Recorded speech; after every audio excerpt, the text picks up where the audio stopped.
So this is how you are going to dispute your information, your business information with Equifax Business.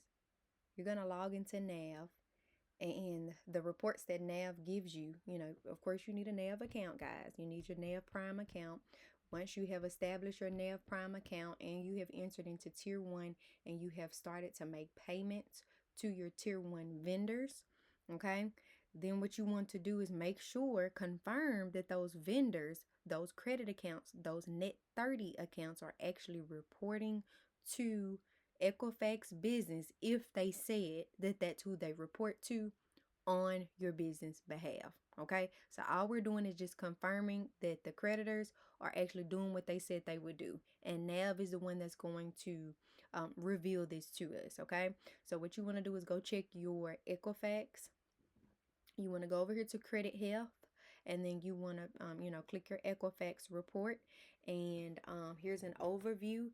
So you can kind of just go in here and see how many accounts are reporting to Equifax. It's actually more than one account right now, so I know this score is not accurate.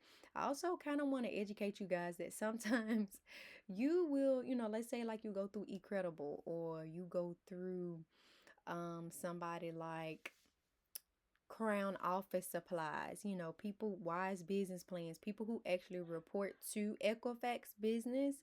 It takes them a while.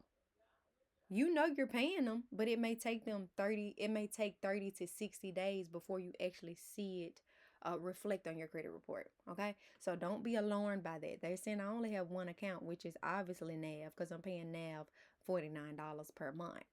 That is, just not accurate, right? But also you have to give Father Time a chance. Okay, because it takes some time for it to report. That's why I said it could take 3 to 6 months to build business credit, and that's one of the main reasons why. Okay, so of course we're not gonna have any of this because our business should be brand new at this point. Because we just entered into Tier 1, so we shouldn't have any of those public records things going on. But what we really want to do, you see how it says open accounts 1. What we really want to focus on right now is our business information, and we want to make sure that it is actually accurate. So if we go in here to business information, the only thing I see right here is the name. Okay, I don't see anything else in here, and we have all of these things. So what you want to do as a business owner is make sure that all of your information on your report is accurate. Okay, because if it's not accurate, how do you know that the creditor, the net 30, or the vendor account can even identify who your business is through Equifax?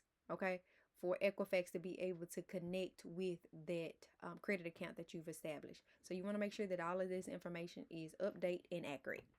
Okay, do your due diligence on your end. All of this is blank, which is okay because we can go change it really easily. So what you do is you go to your email, your business email, right? And you're going to email commercialdisclosures@equifax.com. This is the email address, okay, that you want to use. And you just want to tell them, hey, I want to ensure that, you guys have the correct business information. Can you update my report and list everything below? And so basically you just want to take everything that's missing over here and put it inside of this email and fill in your correct business information. They already gave you the Equifax ID. Okay.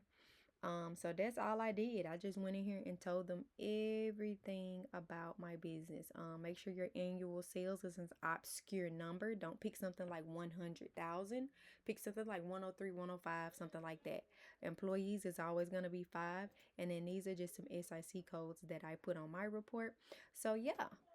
And what you do is, that was Monday when I sent this off to Commercial Disclosures, but they actually emailed me. Let's see when this is. They emailed me at Monday night and just said, hey, here's your case number. Okay, you want to get that case number because that's what you're going to use in order to track your dispute. Okay, and they're just saying we're going to follow with you as soon as possible. Don't remove the reference number from the subject line. And then, guys, if you don't hear from them like within the next, I don't know, 5 business days, possibly, you can always call the number that they give you to get an update.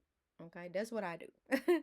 I kind of push them a little bit, but yeah, it's simple. Equifax to dispute your information is very simple. It's nothing hard about it, but stay on top of them so NAV can get this correct information because soon. Give it some time, but soon NAV should have updated your business information because Equifax has communicated to NAV what should be on the report, right? Okay. And then after this, just maybe your accounts will actually reflect. All right. We don't want to hold ourselves back from anything reporting on our end because we're trying to get to the finish line as quickly as possible. All right. See you guys in the next module.